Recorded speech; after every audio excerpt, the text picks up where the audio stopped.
Hello, എല്ലാവർക്കും ഞങ്ങളുടെ YouTube ചാനലിലേക്ക് വീണ്ടും സ്വാഗതം. ഇന്ന് നമ്മൾ ഒരു സ്ട്രോബെറി ഫാമിലേക്കാണ് കേട്ടോ പോകുന്നത്. ക്ലെയർമോൺ സ്ട്രോബെറി ഫാം. ലിവർപൂളിൽ നിന്ന് ഏകദേശം ബസ്സിനാണെങ്കിൽ ഒരു 40-45 മിനിറ്റും കാറിനാണെങ്കിൽ 20 മിനിറ്റ്സ് ട്രാവലുമാണുള്ളത് കേട്ടോ. അപ്പം ഞങ്ങളിന്ന് ഞാനും വിച്ചുവും ലക്ഷ്മിയും 2 അഖില ചേട്ടന്മാരുമാണ് കേട്ടോ ഉള്ളത്. ആദ്യം ഞങ്ങൾ ഒരു സ്ഥലത്തെത്തി നോക്കിയപ്പോഴത്തേക്ക് അവിടെ അടച്ചിട്ടിരിക്കുമായിരുന്നു. ഞങ്ങൾ വിചാരിച്ച് പെട്ടു, വെറുതെ വന്നു എന്ന് വിചാരിച്ചു. പക്ഷേ അല്ലായിരുന്നു, അപ്പുറത്തുണ്ടായിരുന്നു കേട്ടോ. ഇതാണ് ഇവിടുത്തെ എൻട്രി ഫീസും കാര്യങ്ങളും ഒക്കെ. അങ്ങനെ കുറച്ചുകൂടെ മുന്നോട്ട് നടന്നു കഴിഞ്ഞപ്പോഴത്തേക്ക് കറക്റ്റ് സ്ഥലം കണ്ടുപിടിച്ചു. അവിടെ ഒരു ഷെഡും കുറച്ച് കാറുകളൊക്കെ നടത്തിയിട്ടുണ്ടായിരുന്നു. അപ്പോൾ ഞങ്ങൾ മനസ്സിലാക്കി അവിടെ തന്നെയാണ് സ്ഥലം. ഇതിൻ്റെ സൈഡിൽ കണ്ടോ വേറെ എന്തൊക്കെയോ സാധനങ്ങൾ നട്ടു വെച്ചിട്ടുണ്ടോ, എന്താ ഇതൊന്നും എനിക്ക് അറിഞ്ഞുകൂടാ. അങ്ങനെ ഞങ്ങൾ ടിക്കറ്റ് കൗണ്ടറിൻ്റെ അവിടെ എത്തി ചോദിച്ചപ്പോഴാണ് മനസ്സിലാവുന്നത് അവിടെ എഴുതി വെച്ചിരിക്കുന്നത് പോലെയല്ല ടിക്കറ്റ് റേറ്റ് വരുന്നത്. ഇവിടെ ഈ ബാസ്ക്കറ്റ് കണ്ടോ, ഇതിൽ 1 kg ബാസ്ക്കറ്റ് ആണെങ്കിൽ 3 പൗണ്ട്, മറ്റേതാണെങ്കിൽ 5 പൗണ്ട്. അപ്പോൾ എനിക്കും വിച്ചുവിനും കൂടി ആയിട്ട് 1 കിലോയുടെ ഒരൊറ്റ ബാസ്ക്കറ്റ് മാത്രമേ ഞങ്ങൾ എടുത്തുള്ളൂ. അപ്പോൾ ഞങ്ങൾക്ക് ജസ്റ്റ് 3 പൗണ്ടേ ആയുള്ളൂ. എക്സ്ട്രാ എൻട്രി ഫീയോ മറ്റു കാര്യങ്ങളോ ഒന്നും ഉണ്ടായിരുന്നില്ല കേട്ടോ.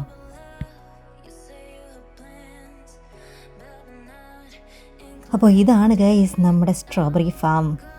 എൻ്റെ മനസ്സിലില്ലേ, കുഞ്ഞിലെ ഈ സ്ട്രോബെറി എന്ന് പറയുന്നത് ഏതോ മരത്തിലാണ് കഴിക്കുന്നത്, നമ്മൾ ഈ ചാമ്പങ്ങയൊക്കെ പോലെ മരത്തിലാണ് കഴിക്കുന്നത് എന്നായിരുന്നു എൻ്റെ വിചാരം.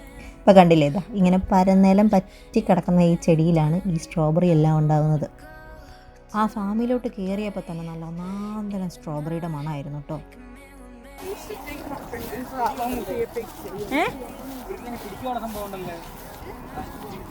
അഞ്ചിൻ്റെ ആയിരിക്കും, വലുതായിരിക്കും. ആ മുന്നിൽ പോയ ലേഡീസിൻ്റെ ബാസ്ക്കറ്റിന് തൂക്കി പിടിക്കാനുള്ള സാധനം ഉണ്ടല്ലോ, അതെന്താ നമുക്കില്ലാത്ത എന്നുള്ള അവരാധിയായിരുന്നു അഖിലേട്ടന്. അപ്പോൾ ചിലപ്പം അത് 5 പൗണ്ടിൻ്റെ ആയിരിക്കും എന്ന് ഞങ്ങളങ്ങ് വിചാരിച്ച് സമാധാനിച്ചു. എന്തായാലും സ്ട്രോബെറി ഫാമിൽ കയറിയിട്ടുള്ള അംഗംവെട്ടിന് ഞങ്ങൾ തയ്യാറെടുക്കാൻ പോവാണ്. ആദ്യമൊക്കെ കണ്ടതൊക്കെ ചെറിയ ചെറിയ സ്ട്രോബെറികളായിരുന്നു കേട്ടോ, പിഞ്ചായിട്ടുള്ള സാധനങ്ങളൊക്കെ ആയിരുന്നു. അങ്ങേ അറ്റത്തോട്ടായിരുന്നു വലിയതും നല്ല പഴുത്തതുമായിട്ടുള്ള സ്ട്രോബെറികൾ ഉണ്ടായിരുന്നത്. അപ്പോൾ ആദ്യമെല്ലാം കണ്ട് ഞങ്ങളിങ്ങനെ പോയി ആദ്യം കൊതി തീർത്തു. മുന്നിൽ പോകുന്നവർ നല്ല പഴുത്തതും നല്ല വലുതും നോക്കി പറിച്ചുകൊണ്ട് പോകുന്നതുകൊണ്ട് ഞാൻ പുറകെ പോകുമ്പോൾ ഒന്നും ഉണ്ടായിരുന്നില്ല. അതുകൊണ്ട് പിന്നെ ഞാൻ അപ്പുറത്തെ റോയിലോട്ട് ചാടിക്കിടന്നു. അങ്ങനെ ജീവിതത്തിൽ ആദ്യമായിട്ട് നല്ല ഫ്രഷ് സ്ട്രോബെറി ചെടിയിൽ നിന്ന് പറിച്ച് ഞാൻ കഴിക്കാൻ പോവാണ് ഗൈസ്.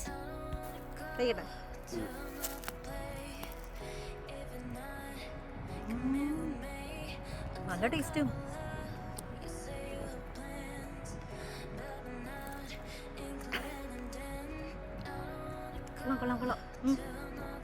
കുഞ്ഞിലെ തൊട്ടുള്ള എൻ്റെ ആഗ്രഹമാണ് ഈ സ്ട്രോബെറിയും ആപ്പിളും ഓറഞ്ചും ഒക്കെ വളരുന്നിടത്തു നിന്ന് തന്നെ പറിച്ച് അങ്ങനെ തന്നെ ഫ്രഷായിട്ട് കഴിക്കണം എന്നുള്ളത്. അതിൽ സ്ട്രോബെറി നടന്നു, ഇനിയുള്ളത് ആപ്പിളും ഓറഞ്ചും ഒക്കെയാണ്.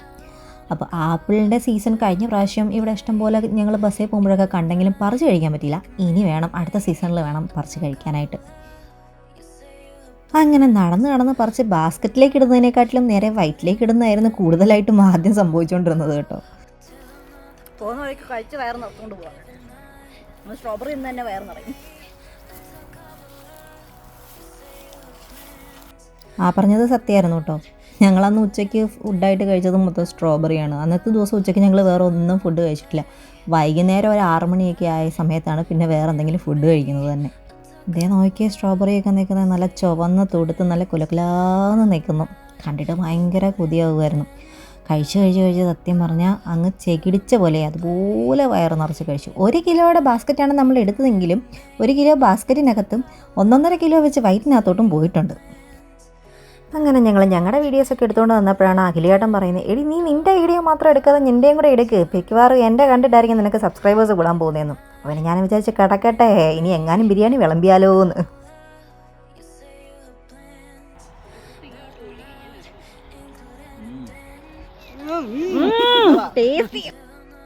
ഇതാണ് മറ്റേ അഖിലേട്ടൻ. ചേട്ടൻ പിന്നെ ആരെയും മൈൻഡ് ചെയ്യാണ്ട് കൂടെ നിറയ്ക്കാനുള്ള തിരക്കിലാണ്. ചേട്ടൻ്റെ വൈഫിനെ ഡെലിവറി കഴിഞ്ഞ് കിടക്കുന്നത് കൊണ്ട് കൊണ്ടുവരാൻ പറ്റിയില്ല. അതുകൊണ്ട് വൈഫിന് സ്ട്രോബെറി കൊണ്ടു കൊടുത്തെങ്കിലും സന്തോഷിപ്പിക്കുക എന്നുള്ളതിലായിരിക്കും. അതുകൊണ്ട് നല്ല മുഴുത്ത സ്ട്രോബെറി നോക്കി തന്നെയാണ് കേട്ടോ ചേട്ടൻ പറിച്ചെടുത്തേക്കുന്നത്.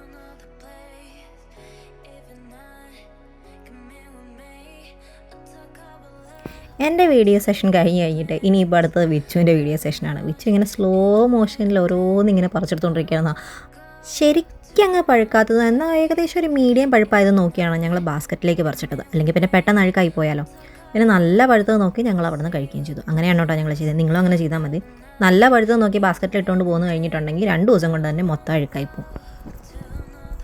കൂടെ നന്നായി നിറക്കി വെക്കും. ഓക്കെ,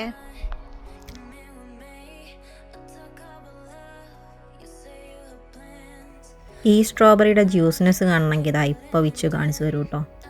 അത് കടിച്ചിട്ട് അതിങ്ങനെ പിടിക്കുമ്പോഴത്തേക്ക് അതിൽ നിന്നിങ്ങനെ ജ്യൂസ് ഇങ്ങനെ അതാ കണ്ടില്ലേ ഒലിച്ചിങ്ങനെ വീണുകൊണ്ടിരിക്കുകയായിരുന്നു. അതുപോലെ ജ്യൂസിയായിരുന്നു. ഈ ജ്യൂസി ആയതിൻ്റെ ഫലം ഞങ്ങളുടെ ടീഷർട്ടിൽ വന്നിട്ടുണ്ട്. അത് ഞാൻ ലാസ്റ്റ് കാണിച്ചു തരാം കേട്ടോ. അപ്പോൾ എല്ലാവരുടെയും കൂടെയും വയറും ഒക്കെ നന്നായിട്ട് നിറഞ്ഞതിന് ശേഷം ഇനി എന്നാൽ പിന്നെ പോയേക്കാം എന്നുള്ളതിലായി. കാരണം നല്ല വെയിലായിരുന്നു കേട്ടോ. പോകുന്നവർ കൂളിംഗ് ഗ്ലാസും ക്യാപ്പും ഒക്കെ ആയിട്ട് പോകാൻ ശ്രദ്ധിക്കുക. കാരണം നല്ല വെയിലായിരുന്നു. വെയിൽ കൊണ്ട് തന്നെ ക്ഷീണിച്ചു ഞങ്ങൾ. അങ്ങനെ കൂടെയൊക്കെ നിറച്ച് വീട്ടിലേക്ക് തിരിച്ച് പോകാൻ നിൽക്കുന്ന എന്നെ നോക്ക് കുണുങ്ങി കുണുങ്ങി പണ്ട് വീട്ടിലൊക്കെ മീനും കൊണ്ട് വരുന്ന അമ്മച്ചിമാർ നടന്നു പോകുന്ന പോലെ ഇല്ലേ.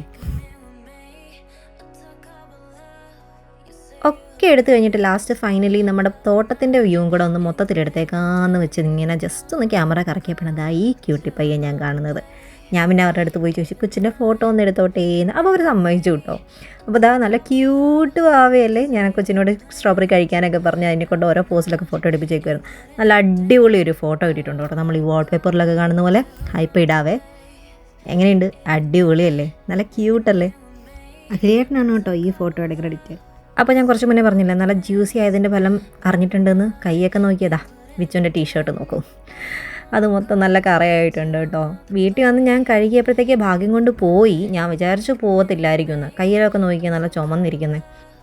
അതുപോലെ തന്നെ പോകുന്നവർ പ്രത്യേകം ശ്രദ്ധിക്കുക. ഒരു കവർ എന്തെങ്കിലും ആയിട്ട് വേണം പോകാനായിട്ട്. ഇല്ലെങ്കിൽ ഇത് കൊണ്ടുവരാൻ നല്ല പാടായിരിക്കും. വണ്ടിക്ക് പോകുന്നവർക്ക് സീനില്ല, ബസ്സിന് വരുന്നവരുടെ കാര്യമാണ് ഞാൻ പറയുന്നത് കേട്ടോ. അപ്പോൾ എല്ലാം കഴിഞ്ഞൊരു സെൽഫിയൊക്കെ എടുത്തിട്ട് ഞങ്ങൾ പിരിഞ്ഞു. വീട്ടിൽ വന്നതിന് ശേഷം നല്ല ഫ്രഷ് സ്ട്രോബെറിയും കൊണ്ട് നല്ല ഒന്നാന്തരൊരു സ്ട്രോബെറി മിൽക്ക് ഷേക്കും ഉണ്ടാക്കി കുടിച്ചു.